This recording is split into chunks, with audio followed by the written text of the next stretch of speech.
D'un bout à l'autre du pays, l'année scolaire tire à sa fin et le nombre d'enfants qui roulent à vélo, en patin à roues alignées, en trottinette et en planche à roulettes monte en flèche. Rouler, c'est une excellente façon d'être actif tout en s'amusant. Et les familles canadiennes peuvent éviter la plupart des blessures sérieuses d'une façon très simple, en s'assurant que leurs enfants portent un casque.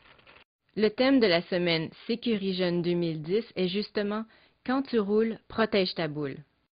De tous les accidents qui peuvent arriver, les traumatismes crâniens constituent la première cause de blessures graves et de décès chez les enfants qui pratiquent des activités sur roue.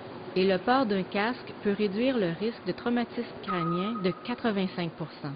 Denise Boxell est la chef du projet pour Sécuri-Jeune Canada, le programme national de prévention des blessures de l'hôpital pour enfants malades. Le crâne humain n'a qu'1 centimètre d'épaisseur et peut se fracturer facilement, même à basse vitesse. Mais des millions de parents n'ont pas encore compris. Plus du tiers des parents canadiens admettent ne pas être inquiets du risque que leurs enfants soient blessés lorsqu'ils se promènent à vélo.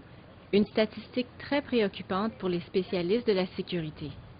Sécuri-Jeune Canada ne peut jamais trop insister sur la différence que le port du casque peut faire. Les enfants guérissent facilement des éraflures, des blessures et même d'une fracture d'un bras.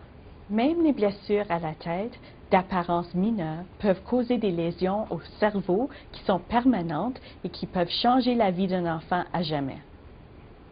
Il est important que le casque soit bien ajusté.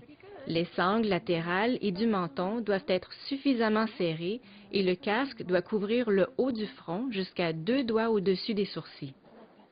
Si les casques de vélo protègent les enfants lorsqu'ils roulent à vélo, en trottinette ou en patin à roues alignées, un enfant qui fait de la planche à roulettes doit porter un casque conçu spécialement pour protéger l'arrière de sa tête. L'adoption d'une loi sur le port du casque est tout aussi importante.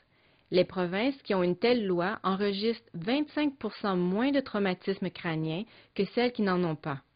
Et bien que des lois sur le port du casque soient déjà en vigueur dans la moitié des provinces du Canada, le Québec, le Manitoba, la Saskatchewan, Terre-Neuve et Labrador et les territoires n'en ont toujours pas. Nous savons qu'une chute de vélo, d'une planche à roulettes, de trottinette peut être mortelle. L'objectif de Sécuri-Jeune Canada est de veiller à ce que tous les enfants canadiens soient protégés. Et les Canadiens sont d'accord. 9 personnes sur 10 déclarent qu'ils sont en faveur d'une loi sur le port du casque pour les enfants et 8 personnes sur 10 sont en faveur d'une loi qui toucherait autant les enfants que les adultes.